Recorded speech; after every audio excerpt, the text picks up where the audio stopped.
All right, welcome back to the Last Week This Week podcast, episode 55. I'm Ian Scott. And I'm Zack Huber.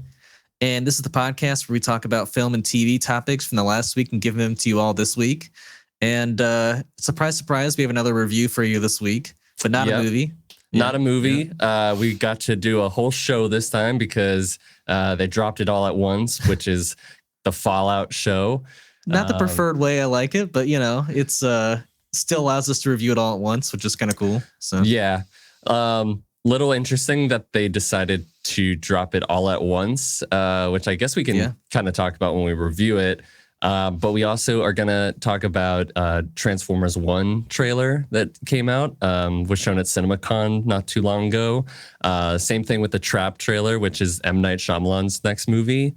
And last two topics, we're going to talk about The Acolyte and then how Quentin Tarantino has abandoned his movie critic movie, which was going to be his final movie. But we're just going to start off with our Fallout review. And it's a meaty one. It's a meaty one. I'll let you start. Sure. Yeah. Kind of hard to talk about the show like generally because so much does happen in these 8 episodes, but I think I was surprised how well they were able to pull off adding to the lore of Fallout. I know some people might not agree with me on that sentiment, but I think it was so nice having like a show that was essentially Fallout 5. You know, you basically got new characters, a new vault, a new grand story that tied into the overall grand story of Fallout pretty beautifully, I'd have to say. And then you centered it around these 3 characters that for the most part were pretty great and well-written characters. Had a lot of flaws and some great arcs throughout the 8 episodes. And it kind of wrapped up really nicely, gave us a lot of answers, and set us off for a season 2. So I don't have a ton of complaints. This was a really well done show, you know? I mean, I am biased when it comes to this IP. So with that being said, a little bit. I absolutely loved this show. I cannot wait to watch it again. Same. I think a lot of Fallout fans, or at least I, definitely always wondered what would a Fallout show look like and how would you do it. And it felt like kind of a really hard thing to accomplish because like we were talking with our friend Ryan yesterday that out of all the Fallout games, like the one that's the most RPG, like true RPG, is probably New Vegas, because you really could be whoever. Like you don't know who the courier is, and so you and the thing about Fallout is you can play it so many different ways. Where so it's like kind of hard. Who are you going to decide is your main character? Because somebody might want to play it a different way, or somebody might react to playing the game in different ways. And I think what was so smart about this show was you have 3 leads who all are playing the game, interacting with the world in their own unique ways. And they also allow for you to be able to experience all these different factions of the wasteland. And these different plot lines, like we get a vault mystery, we get to like get some like enclave sort of stuff. We get to have this New California Republic storyline. We get to have learn about the Brotherhood of Steel and how that works. So there was all these different like side quest stories that all kind of coalesced with each other, which I think was done so well. And I also think that they took things from the world and they gave them to you in really smart loving, like, to the property. Like, they didn't do things just to do things. If they showed you things that were in the game, they treated it with like reverence, and with like they made you feel that, like, instead of going the video game route of like being like, oh, this is kind of goofy, they made it feel as though, like, when you play the game, when you see a yogai bear, like, your reaction, especially if you don't have the fucking health for it, might be to like run away. Sure. But that isn't a main character to the argument of like how that is like kind of rough that a knight of the Brotherhood of Steel would run away from a Yao guy. Sure. You know, and it was, I get what you're saying. But I'm saying, like, that's something that like somebody might do. Sure. And, you know, right, like, just little things getting. They make it feel like it's the world of Fallout, but also like you're living in the real world, you know? Yeah. Like, right, when you have Radaway, like when Lucy needs to use Radaway, like, they treat it like it's this longer process, and they make it feel like a real, like, everything in but it also feels like stim packs are more accurate to the game. Like, I was shocked how it really is just you apply it and then like they applied it to Dogmeat in like the second episode, and he was like about to die, and then he was like, nope, I'm good, you know? So like there is stuff like that I really do appreciate, how like accurate to the game that it stayed, you know? Yeah, which I think with the idea of like a stim pack in general is like, it's a stimulation pack, like it's getting it's almost like an adrenaline boost, right, sort of thing. Yeah. So and obviously, like, it because we've set up that like we have these fucking, you know, axolotls that have turned into these giant like gulpers or whatever. Like, we're there's a bit of a suspended disbelief. So like it feels like it works in the world. Sure. So it doesn't, and it still feels grounded enough that it's like, could this potentially be how things work in the future? Right.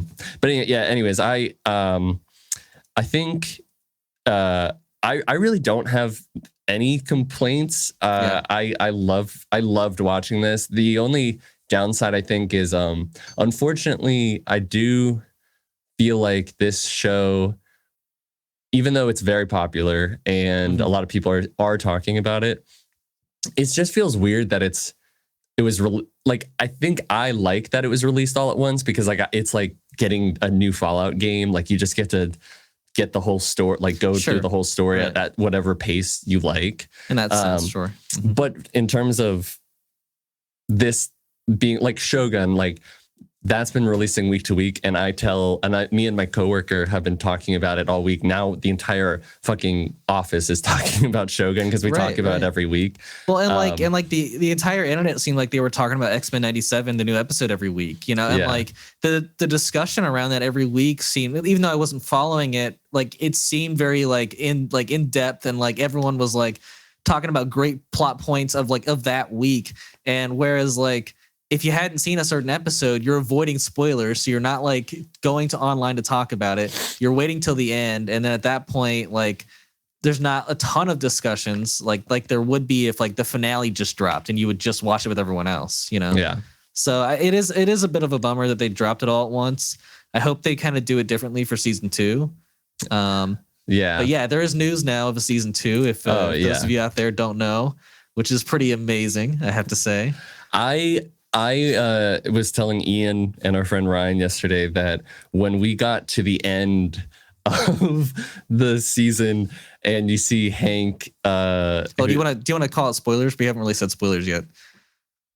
I don't know. I feel like I've been saying stuff that's spoilery. So I mean, yeah, it's just a hard cap. We're saying spoilers for the rest of the review right here. Okay.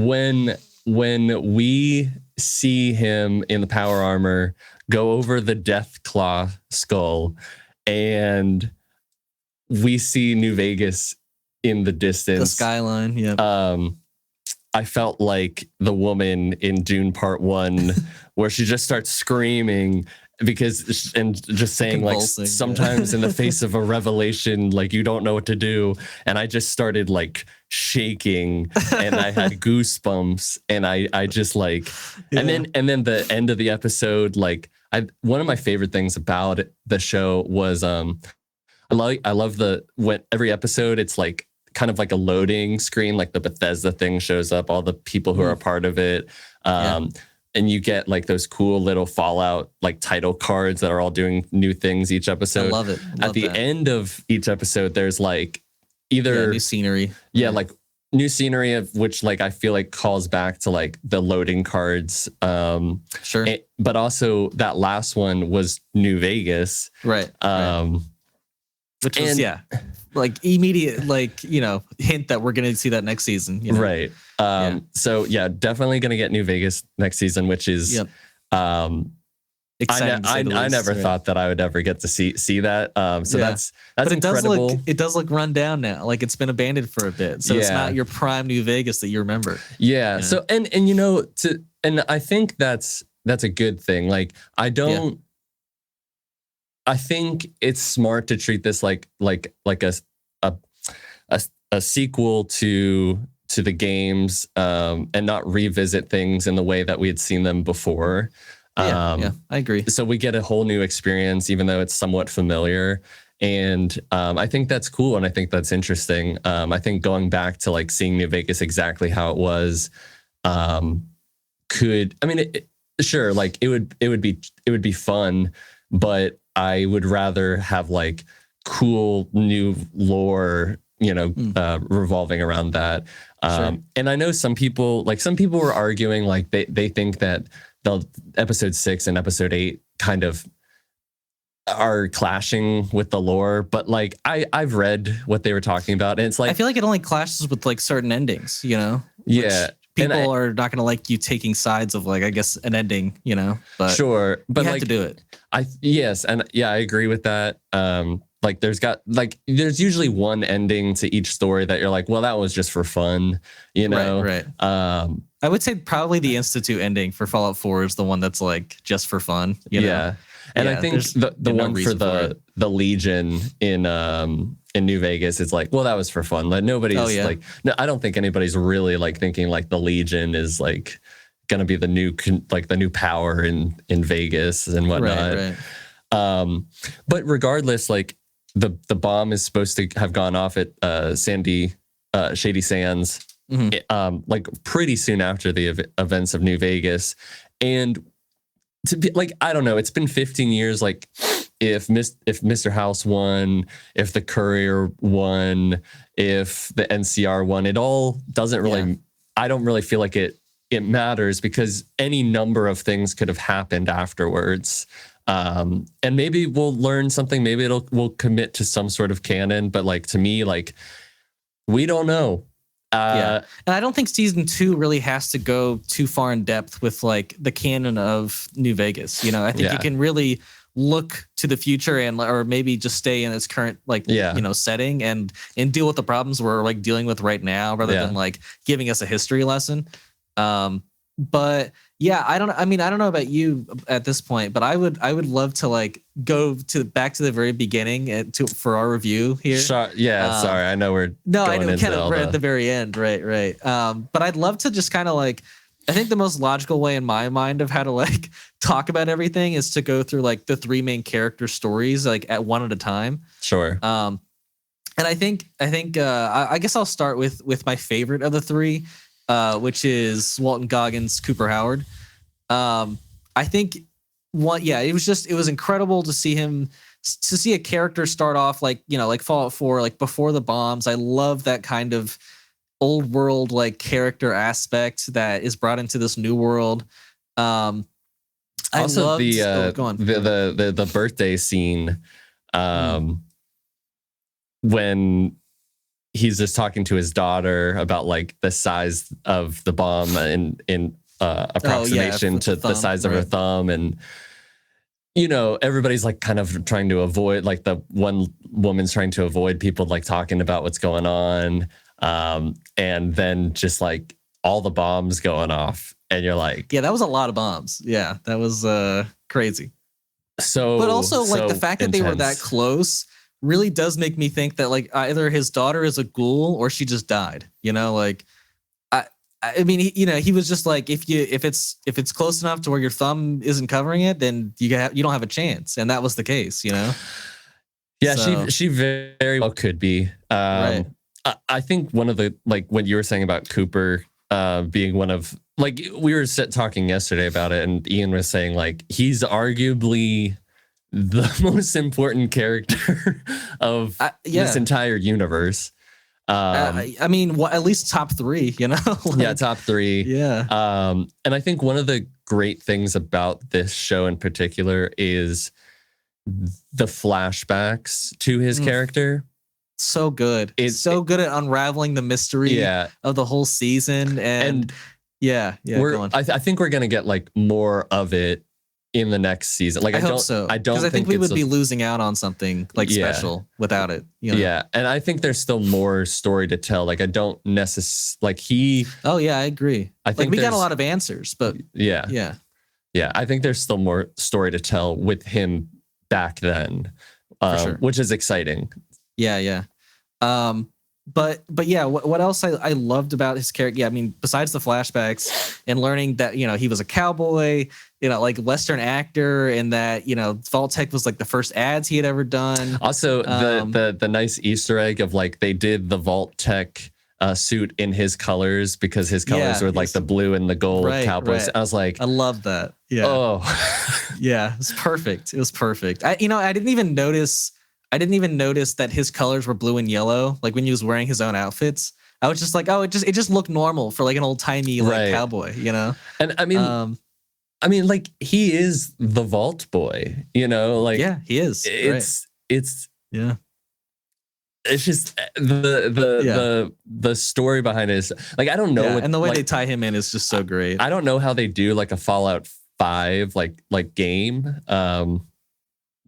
But yeah, I don't know. Anyways, sorry, go on. It's just kind of incredible. But yeah, and then you cut to him in the modern day, you know, where he's essentially a different character. He's playing 2 different characters in this show. Like, props to Walter Goggins for being an incredible actor. Yeah. And like in one, sitting through that entire process of makeup that he had to do, hour and a half every day. It was 5 hours at one point. And then acting his ass off in 2 different roles, technically. So yeah, and then, you know, as the Ghoul, he was this incredible badass of a character who like commanded every scene. Like, one of my favorite scenes he was in was when he showed up at the lead farmer's house. Oh my god, dude, he was like, he ate up that pure scene. Western villain. He was so great. Oh my gosh, just the pure intimidation tactics of making them think he was eating their daughter, and like I was like, oh my god, dude, he's killing it. Also, the just the slow reveal of like, but what about maybe you don't come after me today, right? But who's to say 10 years someday from now, you will, right? And also, you reach for that gun. When I saw the lead farmers in the NCR helmets, dude, I was fucking, the NCR helmets were great. I was like nobody knows. No, like if you don't know the game, like you're like, cool helmet. That's cool helmet.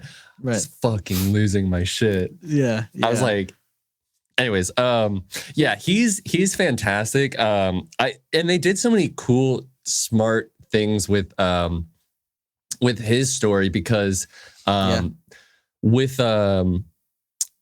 it was interesting when he like basically gives Lucy up to the Mr. Handy robot, which we got a fucking backstory with his character, which was great too. Yeah.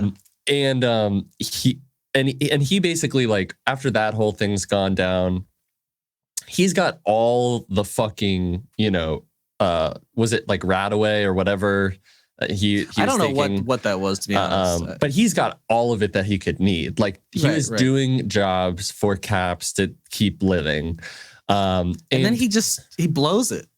You know, like, he stays there and basically gets like so drunk off of the supply that he just like passes out, and then the government arrests him. But besides all of that, right? Like, but what I'm saying is, like, at that point, he was like, there was not really a need for him to, like, I guess, go after Lucy, or like all he, like, his needs were being met.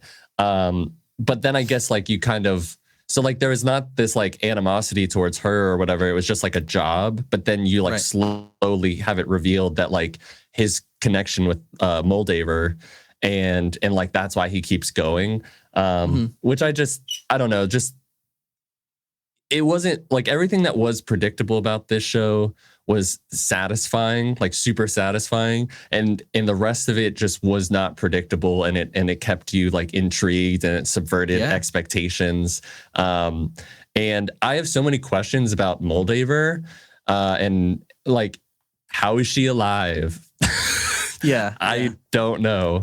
Now, I thought what would have been a really good twist was, and I think what they did was better, but I had barely seen Moldaver, and when they showed us Cooper Howard's wife, and maybe this is like a little racist of me for me to like think this was the same person, but I was like, was that Moldaver? Like, was Cooper, but no, it was just the lady, which was wild that Moldaver was around before the bombs too. Is that what we're saying? Like, that was, right. Yeah. I mean, how, so they don't ever explain how like she survived without being a ghoul. That's what I'm saying.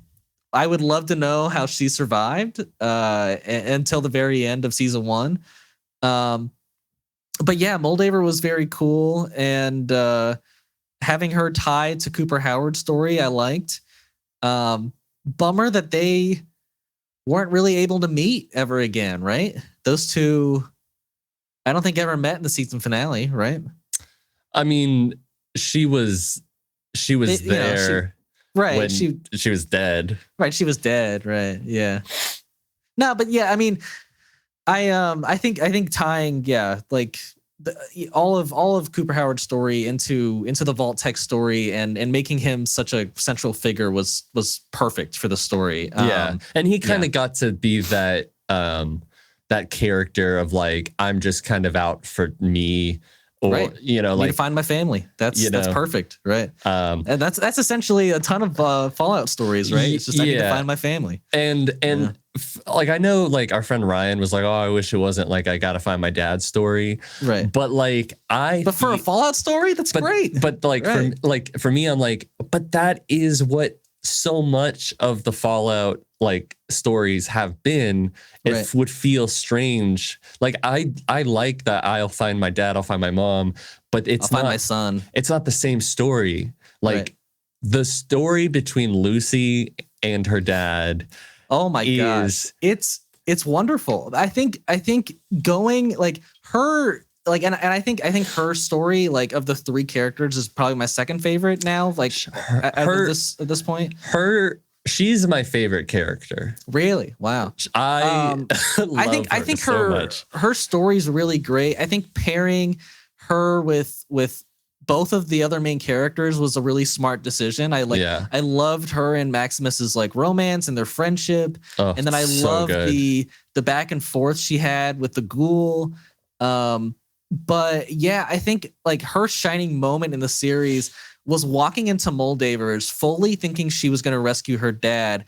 And then by the end, not even wanting to go home with him, like being upset with Maximus that like he freed him, like it was such a great turnaround for that character and something that, like the whole series was driving towards. It was a great moment for that series. Absolutely. Yeah.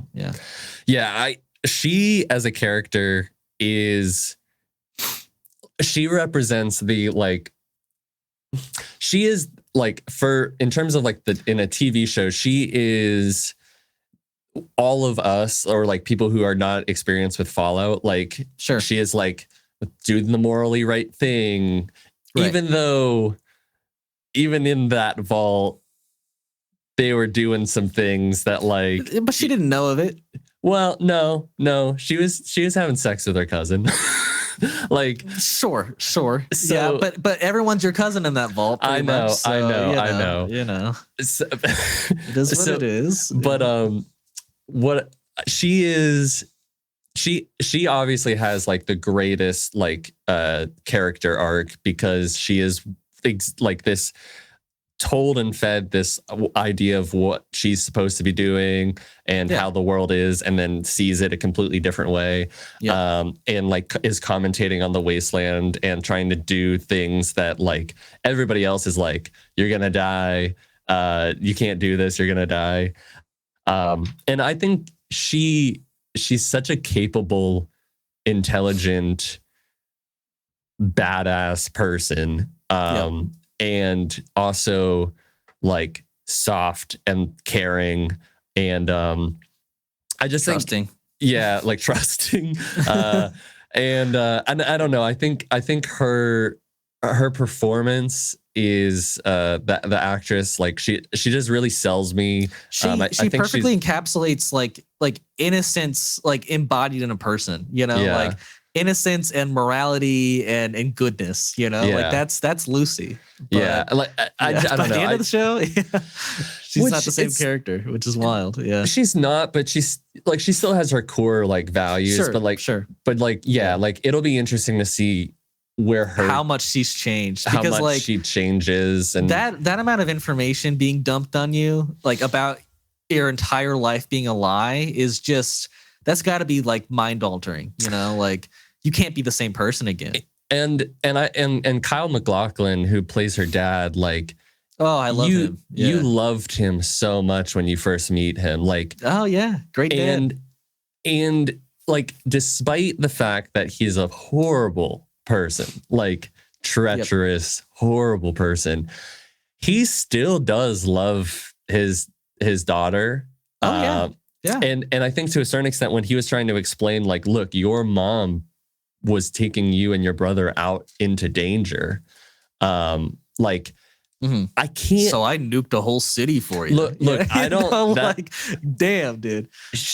It was horrible, but like, I can understand, like, he wanted to keep her safe, and he was a part of this, like, the fucking Vault Tech storyline where it all comes down to this capitalistic, narcissistic way of thinking of like, this is how we want to, we're going to have our, this is how all of our companies succeed in the end, is because no one else will exist. No one will be will the exist. Only companies, and we will rebuild society to serve our companies. And everybody gets to play out their version of how they would like to make a perfect society. And I was like, that is so, it taps into like such a core horrible feeling associated with like business and human nature, that I was like, wow, like that is actually more terrifying that it was all just for business reasons. And it's but it's such a good logical reason. Like it's like the perfect answer I had been wanting to like the question of like, why is Vault-Tec doing this shit? And it's this, like, it makes perfect sense to me. It's really great writing. Really great writing. And like, I just love like little intricate things, like when you learn about the backstory of Vault 4, and it's like you even have like the absurdity, but it's still like, it's serious, but it's still absurd, of like the scientist in the video is like, this still doesn't mean that it's not a good idea for scientists to ever be in charge solely of a vault. Right. Yeah. And I was like, okay. But yeah, I mean, and so like, I still feel like there's a humanity to Hank. But I think their relationship, like I thought like maybe Hank's like, that's it. I don't think there's a humanity to Hank, to be honest. There might not be, but like, I think it's just his family he cares about. That's what I'm saying. Like, mostly his family is the humanity. Okay. I thought like he might die in the finale after all of that. But the fact that like now we're chasing after where he's going to, I think is super exciting. And I was trying to like, because I had brought up to you, like, I would be okay if each season was like an anthology, but then you were kind of saying like, no, it's got to be like this bigger thing, which it did end up being, and it is becoming a bigger overarching story. And this to me feels like, in terms of like a game, like this feels like part 1 of like 4 or 5 of like, we're like a 4th or a 5th into the game. And I would say at least part 1 of 3. I think there's going to be at least 3 seasons. Yeah, at least part 1 of 3. I'm hoping for a little bit more, but but like, it did feel like we got a big amount of the story, but like we haven't even gotten like our characters, if we're thinking about them in game terms, like they're still not that powerful. Well, yeah, and like we haven't even gotten to Maximus's part of the story yet, and like he's a great character. He's a great character, and I just think his part of the story serves the overall story less than the other two, which is why like he might be my third favorite story of the three. But I think what a lot of this season does for Maximus is setting him up for season 2. You know, like he finally has come to a place at the end of the season where he knows what he wants. But it's much different than he thought that it, like what he wanted.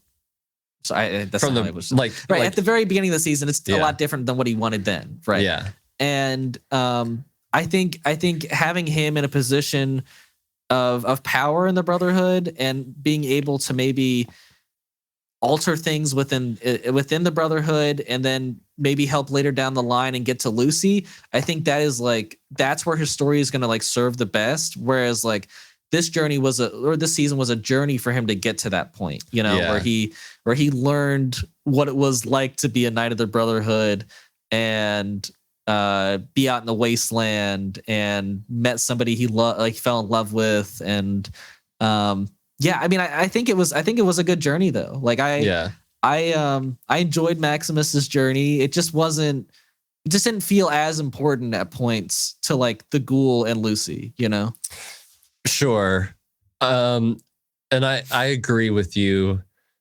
I think it's going to be very interesting to see him in a position of leadership, right, of this faction in the Wasteland that is technology centric and has their own viewpoint of how to change the world, that is now in charge of this cold fusion, like great power, right? That not only is the person that he now is romantic with, he wants to go seek and find, but that her dad is the man who dropped a bomb on where he lived. And then immediately knocked him out.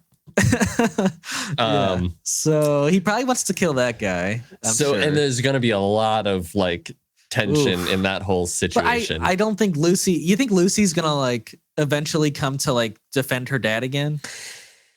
Because that would be where the drama stems from, is like her not wanting Maximus to kill her dad, you know? I think there might be. There might be. There has to be, I think. I don't know how we get there, but we will. But I think Maximus as a character was a really interesting one. And like, I love seeing the insides of the Brotherhood of Steel. I think that was really great with his story. Yeah. You know?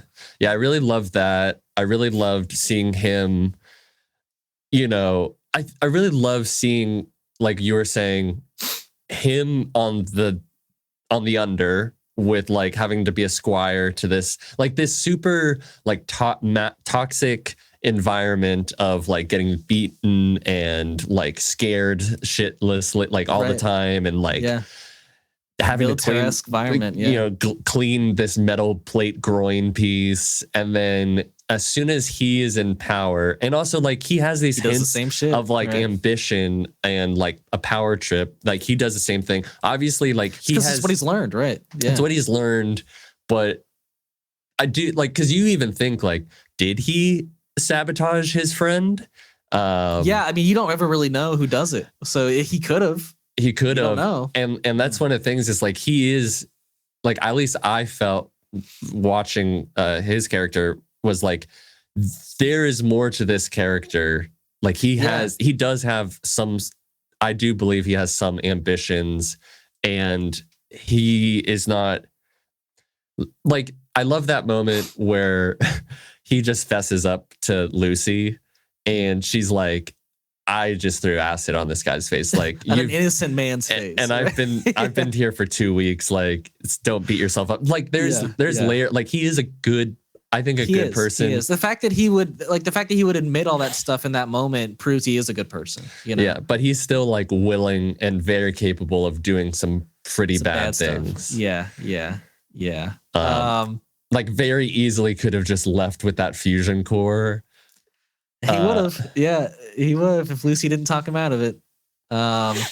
but I don't blame him in a sense, because he was still like, I got to get this power armor back. So I mean, and that's another cool thread that we're leaving, is that there's just a power armor out in the wasteland that we don't know about.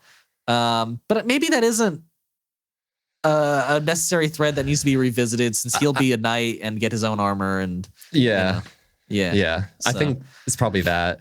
I think one of the weirdest, and we probably should wrap this up because we are like 35 minutes in. Okay. But I think and I won't even say that part. I'll just go into like my last favorite part of the show, which was the mystery of like Bud's buds of finding out that the entire mystery of where Lucy came from was that the execs of Vault Tech were cryogenically stored in Vault 31.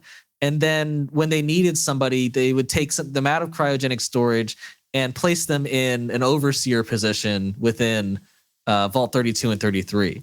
And so they were like their own gene pool to like intermingle with and manage, basically.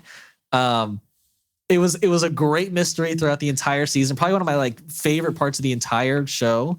And I love that like Bud Askins was still alive at the end. Like he was still this like Roomba, like robot with a brain Roomba. And now Norm is stuck in that vault now.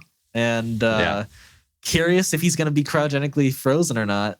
I don't think so. I think, everything about, I love a good vault mystery, and that was a great one. Loved that.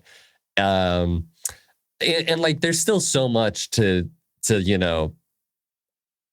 go into next season with that. Like, there's still a whole like, Betty is still in charge. We still have now. We've got a 32 and a 33 like functioning again, and who knows whatever they're gonna do to 32 or whatever the fuck. If they're gonna, I'm assuming 32 is the experimental. But I think part. The only thing that really is gonna happen, I mean, like logically, if Norm gets out, it's just gonna be like a complete riot. Like I don't think there's a lot more to go with that storyline. I think I don't know. It depends on how they play it. I mean, like it was they were able to like keep this tension, and like even because you see the people who like the guy that was in love with Lucy and like was helping Norm, like his cousin or whatever. He and the girl that, like, even though the girl that lost her eye like wanted like revenge and everything, like they all start to just like accept like, there is something weird, but like, come on, let's just live and go to our comfortable life. Like, I don't want problems, I don't want trouble. And I love the fact that so many of the people in the vault are just they're so morally try to be so morally correct, but it's for their own detriment. Like, for sure. We can rehabilitate these wastelanders, and I'm like, you are gonna get yourselves killed. Or the guy who like kept confessing like who he voted to or voted for in the election. God. I voted for Betty, by the way. So, I got that. So like, I think like there could be a sense of like, hey guys, this is what's fucking going on. It's like, but like 32 had a pretty bad reaction when they found out, like we saw all the damage. Do you think that's what they think? You think they found out? Yeah, for sure. And then they just like lost their minds that they were a part of this experiment the whole time. Okay. But either way, we'll see if 33 is different.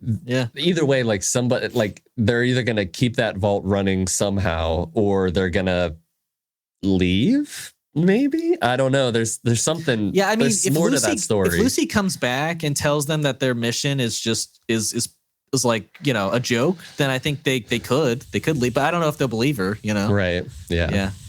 So a lot of very, very cool things in store for season 2. Yeah, very, very excited. And I'm really interested to know who Hank is going to.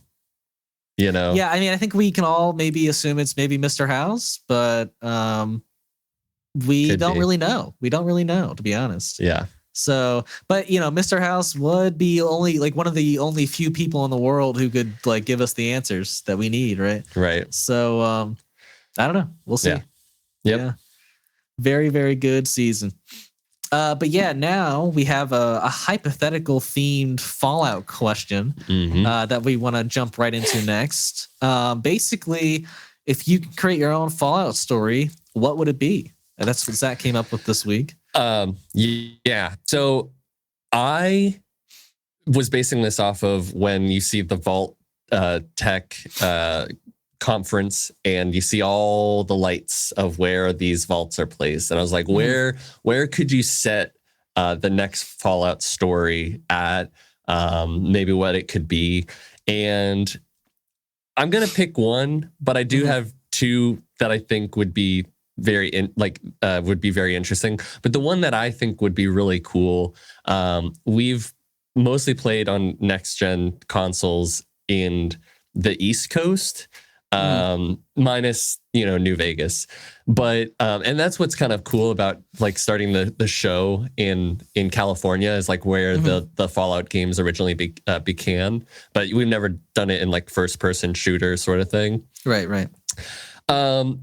Give me some Pacific Northwest, like Seattle.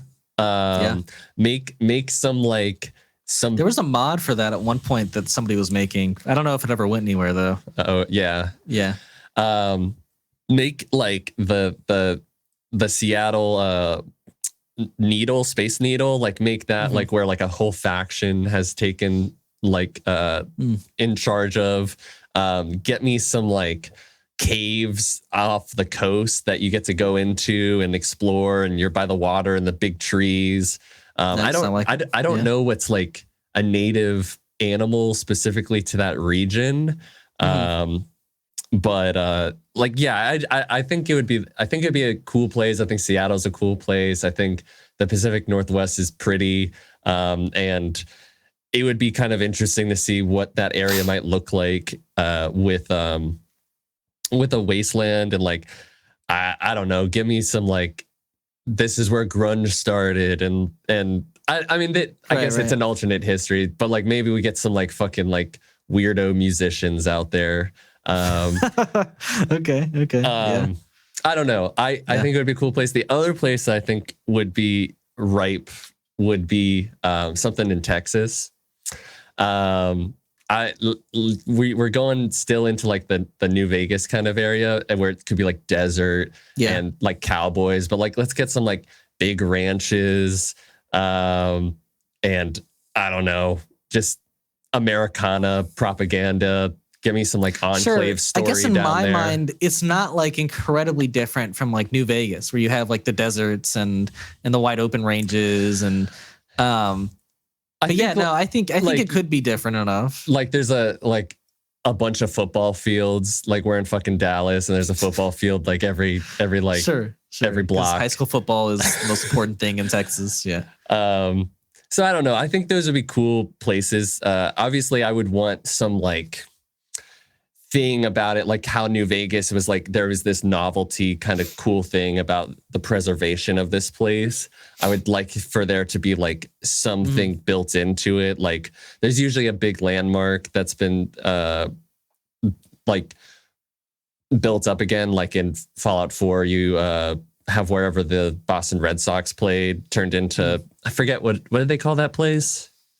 Fenway Park. Yeah, but it's Diamond City. Diamond City, yeah. So like, I don't know. I think those would be cool places because the rest of the places I was like, I don't know. I don't need to go to Pennsylvania. Even though like the Forge, whatever thing and the DLC was kind of cool, and I don't really feel like I want to go to North Carolina. Florida could be cool, but I was thinking, if you were going to do anything on the map, like maybe like showing Miami would be pretty cool. Yeah. But yeah, no, I like I definitely like the Pacific Northwest one. That's pretty neat. Yeah. So mine isn't more so based on a location, but kind of a sequel-esque to Fallout 4. I think if you were to do a show where you basically have like you could my thought is that the main two would be like the main character of Fallout 4, and then you would also have Curie. I don't know if you remember Curie from Fallout 4. But you meet, she's a companion that you get to have, and she comes from Vault 81, and she's basically I don't know if you remember anything about like the Vault 81 side quest, but in that basically the vault is set up to where there's a space for the main vault and the residence where everyone's going to live, and then there's a secret section for scientists, and basically the scientists would like start to like secretly drug the population and see how they react to like certain drugs, and but the overseer of that vault found out and like basically permanently closed off all the entrances and exits, and basically trapped the scientists in there without a way to like drug them, right? And so Curie was this robot that was in that vault, like it's not the Mr. Handy, but the female version of it. And she was created by Vault Tech to assist the scientists, and the scientists like modified her to like be like more personable and more kind of intelligent. And so she ended up like being alone in that science area for like basically like 100 or so years, and kind of just waiting for somebody to give her orders. And so as like the main character of Fallout 4, you save her.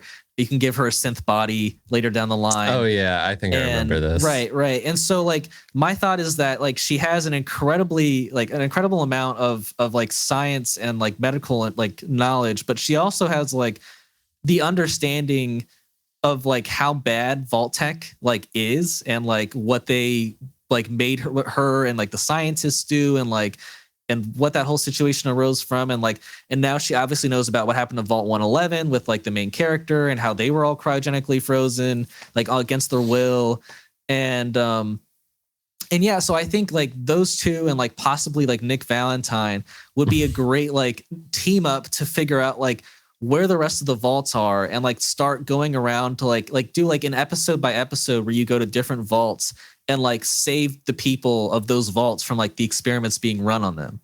I think getting to like go to different locations, like basically an anthology series where it's like changes episode to episode by location and vault, like a serial. Right. Where you just, you're basically like a Western, you're going town to town saving vaults. I think would be pretty cool. I don't know. So you were thinking about this like it was a TV show. I am thinking about it like a TV. I think it could be a cool game, but I think in my mind, like a TV show works best for it. You know? Yeah. That's cool. That's interesting. I love Nick Valentine. Nick Valentine's great, and I think what was kind of missing for me was like, at least in the show we just watched, was synths. I love the synths in Fallout 4, and like I get why they aren't here. They're creation of the Institute, which was in Boston, so like they would have to migrate pretty far to get to New Vegas, right, and LA, but. Yeah, I don't know. I love synths, and I think that'd be a cool way to incorporate a couple of them into your story there. I do like synths. They are definitely the most like because Blade Runner is a thing. Like they are the most like you think unoriginal like part a little bit like they're the most like okay that's cool. Kind of seen it before. Whereas a lot of the other stuff with Fallout is like so original, so imaginative.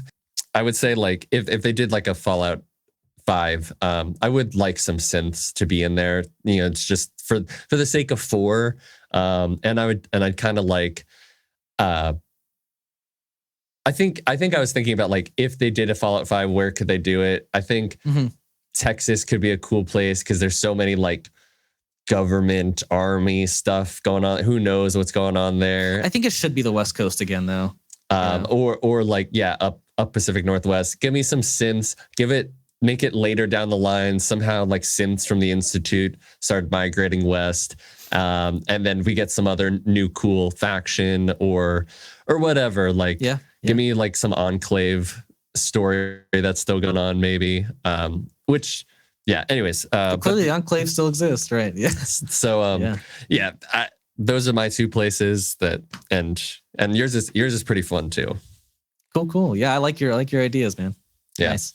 Well, I say we jump off the hypothetical here and go to our trailers of the week. We had talked about both of these last episode, I want to believe, but it was only because the details came out at CinemaCon. But the first one we're going to talk about is the Transformers 1 trailer. I want to say right off the bat, I think it's very interesting. The animation style, or the art style, I should say, maybe. It's not what I was expecting. I don't think it's bad, but it definitely isn't as pretty as I maybe would have wanted it to be. I don't know. It's just, there's something that's like maybe off with like the faces for me in particular that just is not what I imagined a Transformers face would be. Where they have like lips and like, I don't know. I guess I've just been stuck in like this realistic world of Transformers for so long where like seeing non-realistic aspects of a Transformer is like throwing me off. But I don't know. Yeah. What are you thinking? I mean, it's interesting you say that because like the original Transformers, this is their mouths. Like that's kind of what they would kind of look like. They had mouths. Okay. Oh yeah, definitely had mouths. And I mean, I really like the art style. Like I think the art style is really cool. I just gotta get used to it, I guess. Then.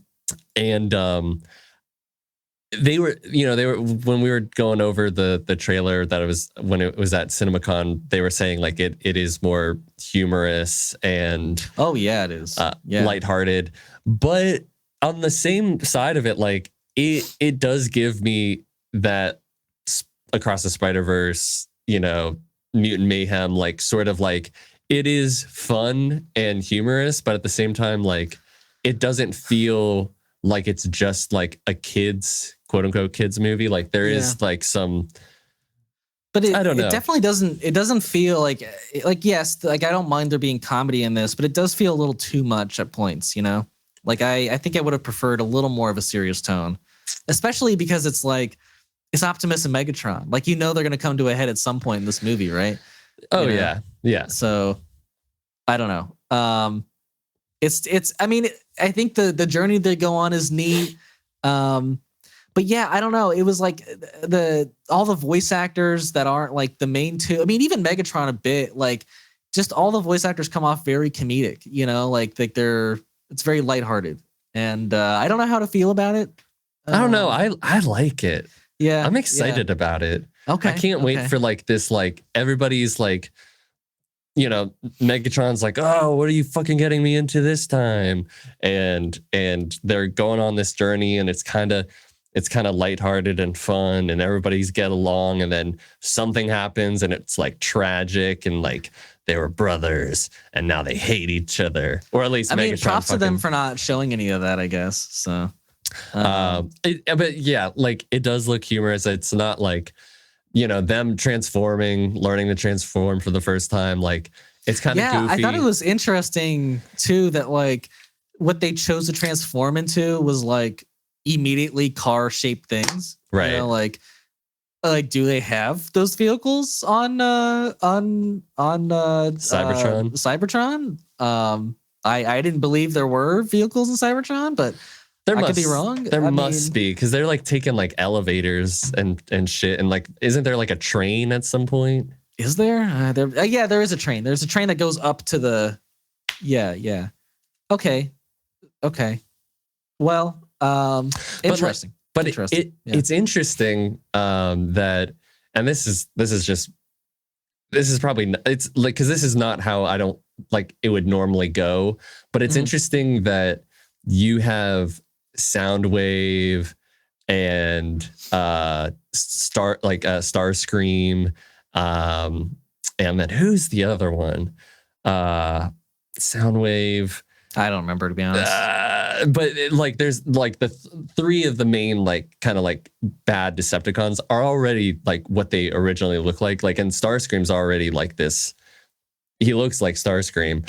And I don't know if that's going to be like later in the movie and they just kind of showed that, or if that's who they are at the beginning. And then Megatron's not even like Megatron yet. I was like, right, yeah. Megatron didn't look like Megatron to me at all, but well, that's how Megatron. That is how he looks, but he looks but he's like just like Optimus. Like he's gonna change a little bit. Okay. Interesting. Yeah, have you never seen? I've never watched the original shows, Megatron so. with the. Actually, I'll take that back. I did watch a bit, but I was like between the ages of like 5 and 7 when they were on like the early mornings, and I don't remember any of it, to be honest. So, but yeah, I'm not an OG Transformers fan like maybe Zack here is. I don't know. I don't know. I'm excited. I hope it's not like too goofy, but I do think that like all the voice acting's pretty good. And I think Cybertron looks good too. Like that, Cybertron looks good. I like the setting that it's there the whole time. Like that's pretty cool. You know, I was kind of nervous about Keegan-Michael Key being Bumblebee, but it works. It works for me. It worked. Yeah, for sure. Yeah. I don't. You know, it's funny. I don't remember. I saw Scarlett Johansson was like voicing somebody. I don't remember who. Like, I don't remember even hearing her in the trailer. Really, she was the pink robot who is RC. Yeah. Did she talk in the trailer? Maybe I just yeah. A little I guess bit. it wasn't that much though. No. Yeah, I don't know. Voice cast is definitely like all very. I'm not going to say highly respected voice actors, but definitely respected actors. So that's exciting. I think Chris Hemsworth did a good job as Optimus. Yeah, I forgot to mention that he surprised me because it wasn't just his voice. It was like he was actually doing like it felt like a young Optimus. It wasn't it wasn't Chris Hemsworth as Optimus. You know? Which was exciting to hear. So that's very cool. Yeah. And I actually I could kind of tell it was Brian Tyrese Henry as Megatron, but even then it wasn't like super distracting. Yeah. And I was a little worried about that one too, but that one worked really well. The one I was worried the most about, but yeah, it works. It works enough. Yeah. So look, it doesn't look amazing to me, but I would still be up to see it. I think it looks good enough to go to the movie theaters and see. So I think it looks cool. Yeah. No. Like I think yeah. Like I'm probably just being a little hard on it. That's just me. That's okay. But the other trailer that we're gonna talk about as well is the M. Night Shyamalan's Trap. This was, the description we got was like so exact to what the trailer is. But yeah, the trailer is like the beginning, or at least that first half of it is him and the dad, or the dad and her walk into him and the dad. Yeah, they both walk into him and himself, concert, and there's. Everyone's excited for Lady Raven, and he has to go to the bathroom. It's a fictitious. Look, she looks cool. The music sounds cool, but like, God, what a bad name. Yeah, no, I agree. What a bad name. But yeah, then he's like, "Oh, I gotta go to the bathroom. You're gonna be okay." She's like, "Yeah, whatever." Yeah, and so go away, Dad. Just get away from me. And so yeah, he goes and he sees all these cops and cameras being set up, and this guy's like, and he's like, "Hey, what's going on?" And the I really shouldn't say. Right. And he's like, "Yeah, but this whole concert's a trap." And so I think that's what the descriptions got wrong, because when I was reading it, before I saw the trailer, it sounded like everyone at this concert was like an actor, right? And like everyone was like here to capture this one guy. I never thought that, because that doesn't seem, there's no way to contain that secret. Right. And in my mind, I was like, as soon as he walks in, they would know, right? But maybe like the only non-actor. Yeah. Okay. So I like this premise more, where he can actually like plausibly like hide and escape and not reveal himself. Yeah. But I don't know if I'm really loving Josh Hartnett in this role. Is that his name? Yeah. Yeah. I don't know. I wasn't feeling his performance a ton in this. He felt a little like cheap, goofy, like serial killer in a sense. Like it wasn't like as serious as I wanted it to be. I just didn't find him incredibly believable. I don't like especially in like at the very end when he like is laughing and then like snaps to his like serial killer face or whatever. I'm like, I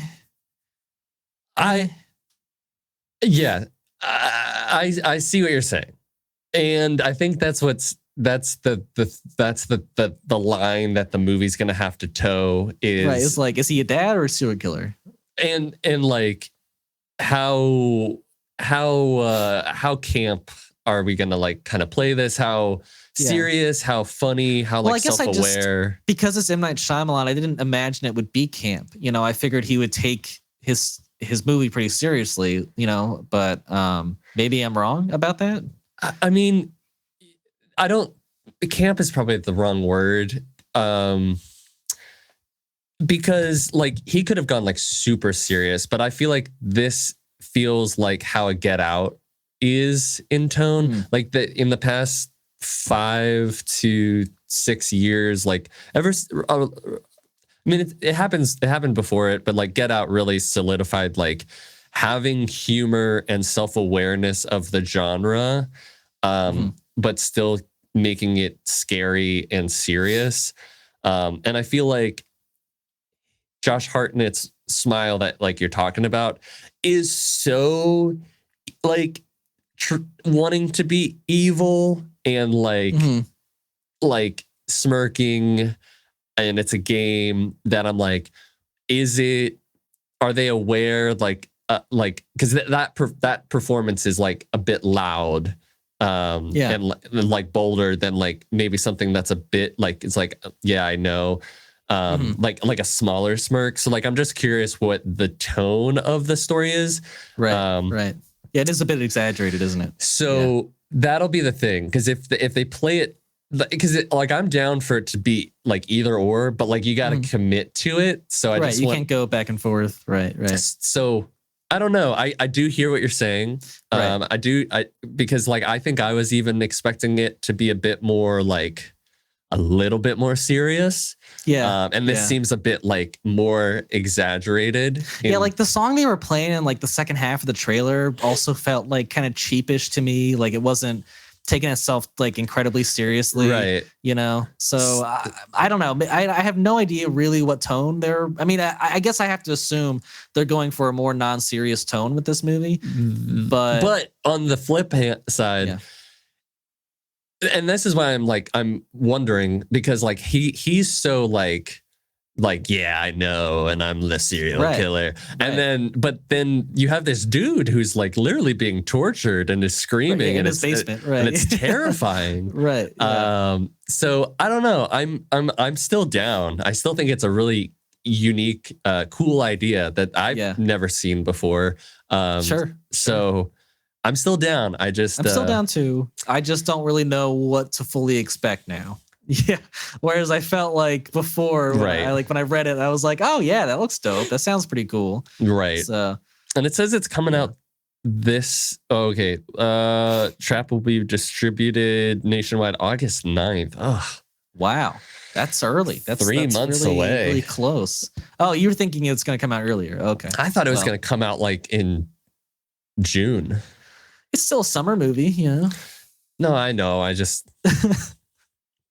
you just don't really see trailers come out like too far in advance anymore. I feel like a movie like this, I would have thought like, oh, they'll do the trailer like a month and a half, 2 months out. But yeah, I think for this type of movie, you would expect that for sure. Yeah. But well, we'll probably see it. Probably. I'll see it. Okay. I'll see it. Well, then if you see it, I'll see it. So. I'm down. That's how it works around here. I like M. Night. Like lately, I've been liking it. Like Split, I like. Glass, I did not like. But I liked Old. Knock at the Cabin was okay. Yeah. But I liked Old and I liked Split, and like I think he's been doing like when he does things good, I'm like, oh, that was good, you know.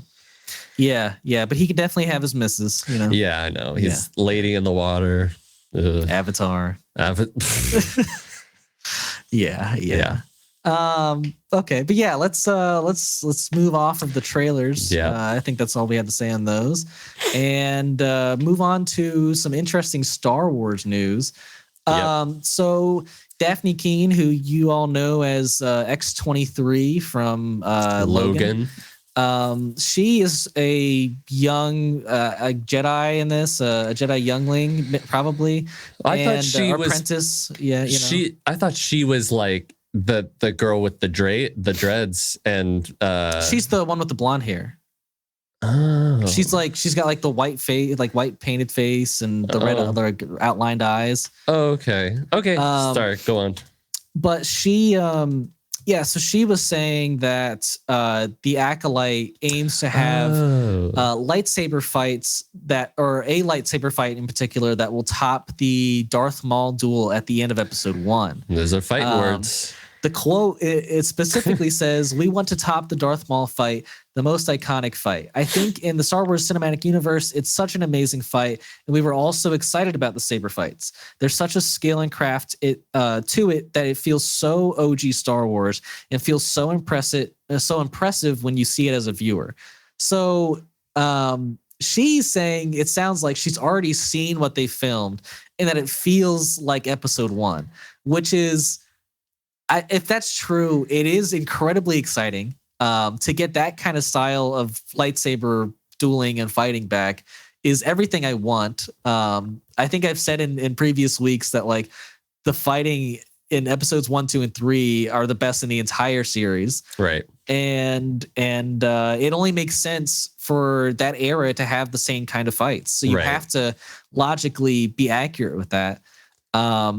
I don't know if it's possible to be as good as that fight. You know, like I think a part of that fight what's so good is the score. Like, are you going to get John Williams back? That's what I was going to say. Like, yeah. I don't think he's coming back for the Acolyte. But the other part is the choreography, which they can get right. It's just going to be incredibly tough, you know, like to be as good as like she said, one of the most iconic scenes. Those are definitely some fighting words, like you said. So yeah, I mean, like you were saying, like the first thing that comes to mind is the score. Like half of what makes that whole fight great is the score. One of the best Star Wars songs of all time. So if we're just basing it off of like the choreography, I don't necessarily have a doubt that they could do the choreography. I think a lot, like I think that sword play sort of fighting that they do, like I don't think that's necessarily like the toughest task. I think the toughest task is having the character, like that the fight has narrative purpose, the way that the Darth Maul fight had narrative purpose, and that we cared so much about the characters that it elevated the fight that much more. Right. So I feel like the main part is score, getting the narrative right to go towards that point of the story. Right. Yes. And so like I think this is cool, and it's exactly what you were saying, that it needs to line up with how like Jedi fought back then. And I think you don't bring on Carrie-Anne Moss you know, to not have great action. Not have great action, especially if your character. They were saying that her specific character was made for like if Trinity was a Jedi in mind. Like they specifically wanted to get Carrie-Anne Moss. Right. Can they pull it off? I hope so. I'm going to be positive, and I hope so. But my only reservation is that it's Disney trying to pull off an old fighting style. You know? And I haven't been too impressed for the most part with the Disney output on the TV front. No. I have been like there's two like Mandalorian seasons 1, 2, and Andor. Okay, sure. And parts of Ahsoka. You almost can't even say Andor is like Disney, because they just kind of let them do whatever they wanted over there. But like it is Disney, so we you gotta give them some credit. You know, it's still under their name. Sure, that's fair. So I don't know. I'm not gonna get myself too excited. I'm choosing to not let myself get excited, because I feel like every single time I do, I just get let down. So we'll just see, you know, like I hope she's right. I think it's a great thing to strive towards. It for sure is. Yeah. I think everything she's saying is right. But if it doesn't look how she's promising, then she's gonna be a villain. Like it's not gonna be a fun day for her online. I'm sure. No. Yeah. And that's the problem. Like those are big words. Yep. They are those big words. Yeah. I'm curious if it's gonna be like multiple fights that we get. But it sounds like she's talking about one in particular. So. Yeah. Which is fine. I don't need you trying to do it like 5 times throughout the show.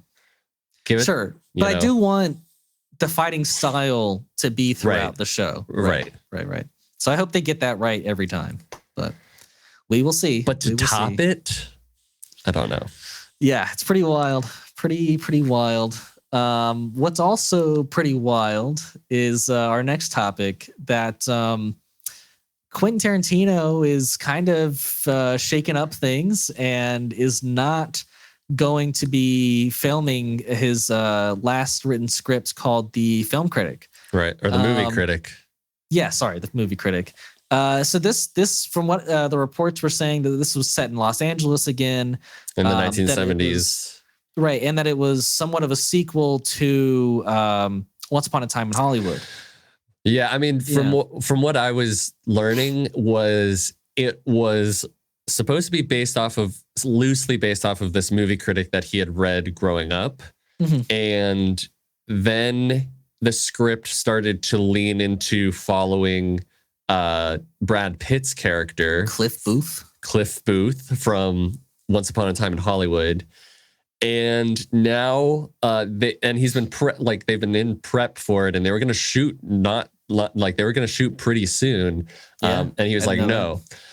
And also Tom Cruise was attached to the script at one point, before he canned it. So that would have been interesting to see Tom Cruise in a Tarantino movie. That would be interesting. I would actually love to see that. I would too, to be honest. Because I like it when Tom Cruise does. Yeah, he branches out. Right. Yeah, like Les Grossman in Tropic Thunder. Everyone loves that character. Right. So yeah, I want to say real quick that I have maybe 2 ways of thinking about this, which is maybe he was playing, like he was writing the script and it just got like a little too much like inside baseball, and like he also like was psyching himself out about like, is this really the movie that I go out on? Right. This movie, like this story about Hollywood, and it's a sequel to one of my other movies, and like he really hasn't done like a real sequel to a movie yet, besides like Kill Bill, which he looks at as one movie. Yeah. And like the characters all exist within the same universe from what I understand, but they're not like direct sequels. So I think like there's a bit of that. Maybe somebody was like, maybe he looked at it and was like, and that's what I'm guessing is like, he looked at it and he's like, maybe this is good. But like, maybe it's just a little like, because like I'm not gonna lie, I was a bit like, I think it could be cool, but it sounds a little weird for a movie. Take. For sure. But the other thing is, I don't think he's gonna be 10 movies and done. I do think it will be that.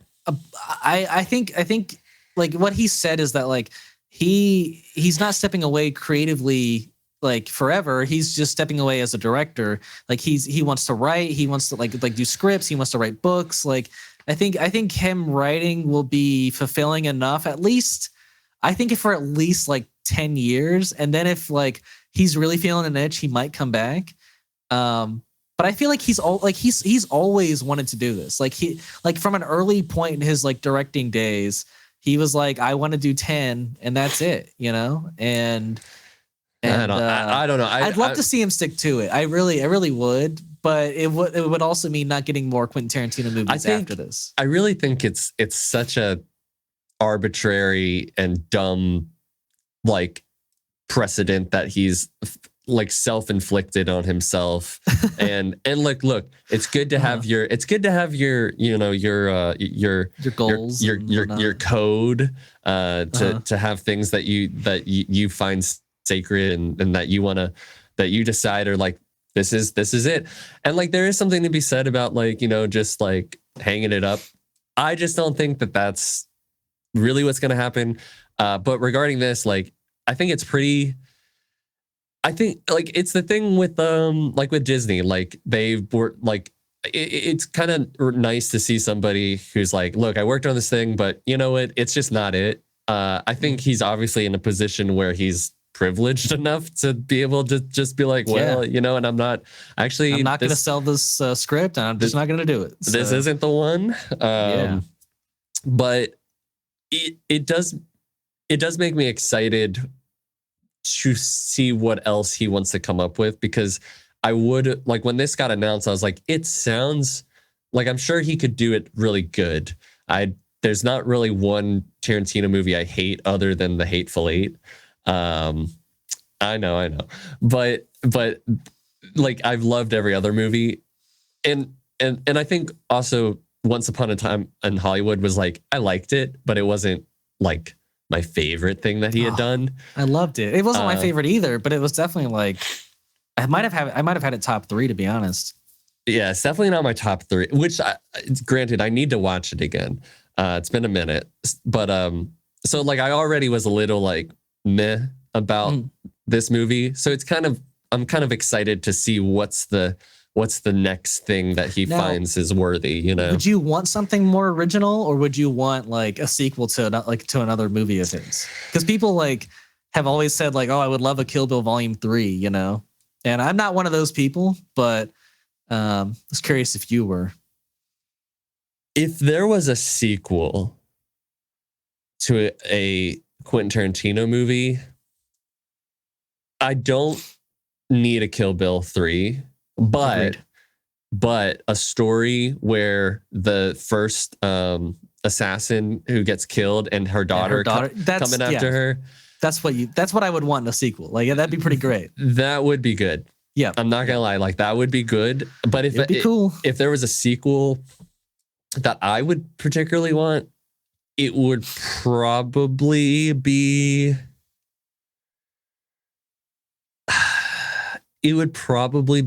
Django,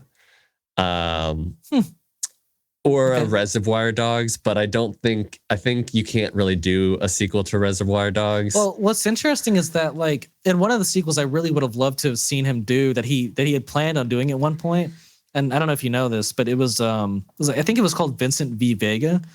And so it was basically going to have Michael Madsen's character from Reservoir Dogs and Vincent Vega from Pulp Fiction, right?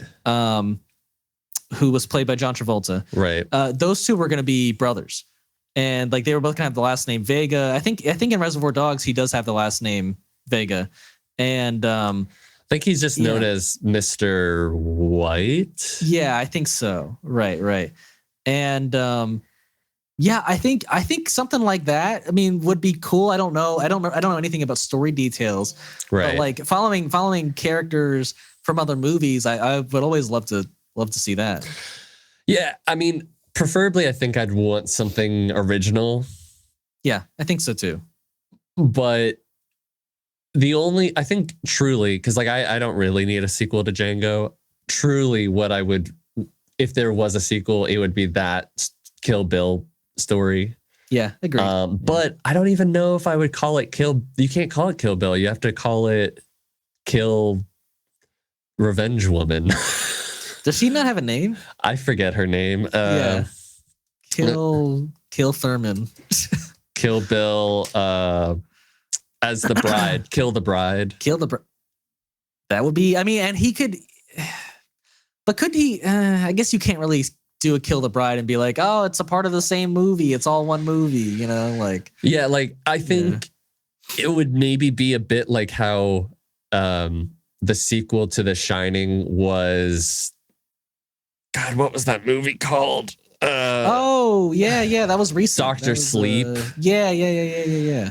So it'd be kind of like that, in a way. But I don't know. I think something original. Yeah, I would have liked that. Would be better. That Quentin Tarantino Star Trek movie, though.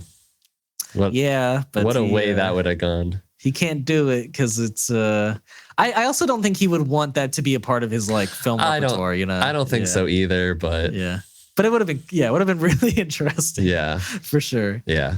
But yeah, I think that is all of the topics we had today. Yeah. And now's the time for the what we watched section of the last week. And I don't know if you watched anything but Fallout this past week. I started rewatching The Last of Us with Hannah. Oh, nice. Because she's never seen it before. Mm-hmm. And so that's been like really cool to kind of re-experience that and kind of talk to her. And I think it's interesting rewatching it and then watching Fallout and, knowing that like, even though I'm not like enamored with the Sonic movies, like at least there's a lot of good video game like adaptations now. Right? Yeah. Like the video game curse is being lifted. Absolutely. And the way that we felt about like there being a reinvention, like a new genre, or at least like a revival of a genre with like superhero movies in the late 2000s. That's kind of what it feels like with these video game stories. Like, totally agree. There's this great marriage between like how to tell great stories in like how like Game of Thrones could thread a story plot line and have these multifaceted characters, but like do it within this whole new milieu. So I think it's just really cool to see like Fallout, and I see Last of Us. I'm like, wow, these are just like dominating and people love them. And but I'm trying to think if I watched anything else. I can check my watch list, but if you have anything, and obviously I watched all of Fallout, and then I think I'm up to episode 6 now in Mad Men. Okay. So that's still slow, but it's going somewhere ish. Like I still don't really know where it's going, which is so like, but I'm enthralled with it, like it's so captivating. But it's like an office workplace drama in a sense. You know? So the thing about Mad Men is like it doesn't go anywhere necessarily. Like there's no overarching story, or like what do you mean? Like what? There is a mystery to Don. Oh yeah, there is. Like I got no idea who this guy is. So there is a mystery to him. Yeah. But the thing about Mad Men is that it is a story. It is about the journey with these characters as the 60s progress. And we're seeing like eventually you will get to them when they are entering the 70s in like the final season. Right. And it is about the relationships between these characters, and like big events happen, but it's kind of like, no, I mean, there's been a couple of big things that happened since last time I watched. Yeah, but it's more of like this ongoing drama. Yeah. And then there are big character like arcs that take place, but you're not getting like these big like set piece like big things that happen. Like it just kind of like it keeps going, and then you finally hit like a resolution. And there are a lot of like little things that happen that are important, but it's not like incredibly important to like overall stories and whatnot, Yeah. But like, like two of my favorite things from Mad Men so far, like that, I think it was the 3rd episode where it was the birthday party for their kid. So interesting seeing Don just like spiral like into drinking throughout the day, like heavily. And then he finally like is sent out to go get the cake, and then he just never comes back. And you're just like, okay, Don is really unhappy being at home. Like you really understand that from that episode.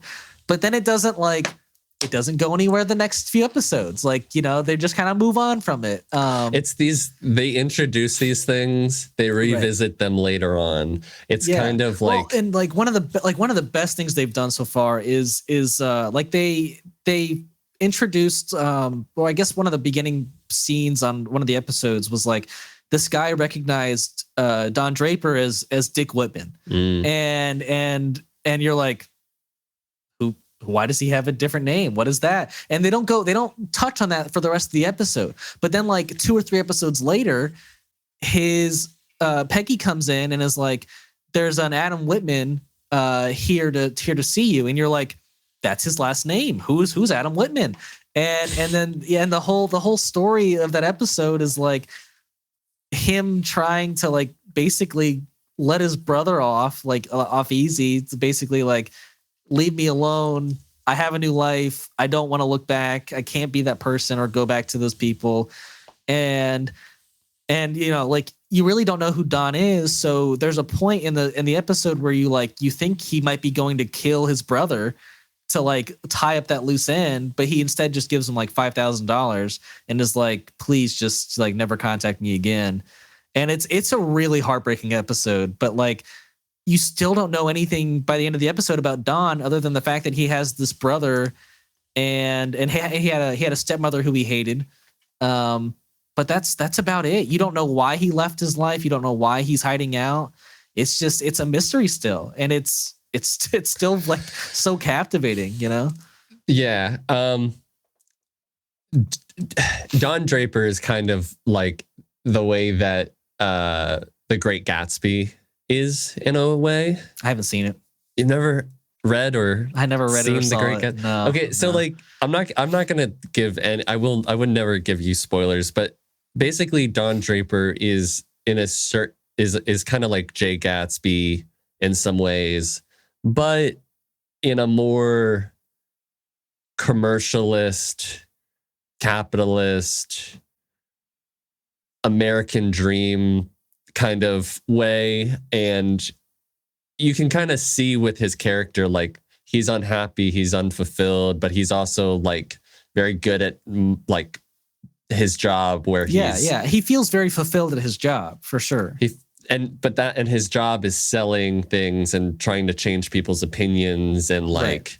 So, and him making things happen. So I'll just say like he has a lot of depth to him. For sure. Yeah. I love it. Yeah. I just want to keep seeing it unfold. But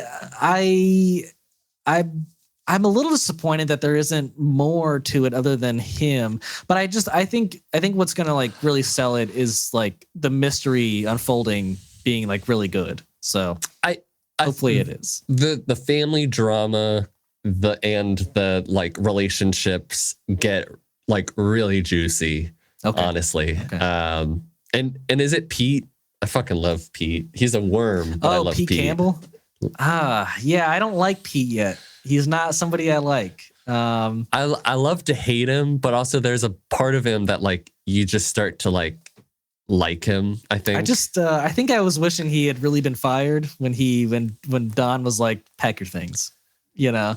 And I was like, oh, it's happening already. But no, his dad's too important. So. And Roger Stone, or is it not Roger Stone? Whoever plays Tony Stark's dad. Oh yeah, I was like, yo, he's in this. That's cool. Cool. That's where I knew him from first. Yeah, and then I saw that's him. Most people did, right? And I was like, God, he's so good. Roger Slattery, that's what it is. Yeah, he's kind of a piece of shit in this show, but you know, he most of the males are in this show. They're mostly terrible people. So yeah, but it's really cool, like seeing how like one of the things when Mad Men was coming out, and I'm sorry, I'm just dragging on about it. You're but fine, like, you're fine. But like, was everybody just raving like about how time accurate it was to the 60s and how all these and like certain events in the 60s. The sets all look amazing. Yeah. Yeah, absolutely. Anyways, yeah, it's a good show. It's a good show. It is a good one. It is a great one. Yeah. But yeah, I think that's pretty much all I watched this week. Yeah, me too. Well, cool. We ended up at the right amount of time, I should say. And I want to say thank you, like always, for watching and listening to us. If you want to watch and listen to us in the future, we release our episodes on Monday mornings with clips throughout the week on Tuesdays, Thursdays, and Saturdays. And if you want to follow us on our social medias, we post on Instagram and TikTok, and they are in the description below. And if you want to support us one more time, we would always appreciate a like, a comment, a rating, a review, or a subscribe. Yeah, thanks for listening, and until next time.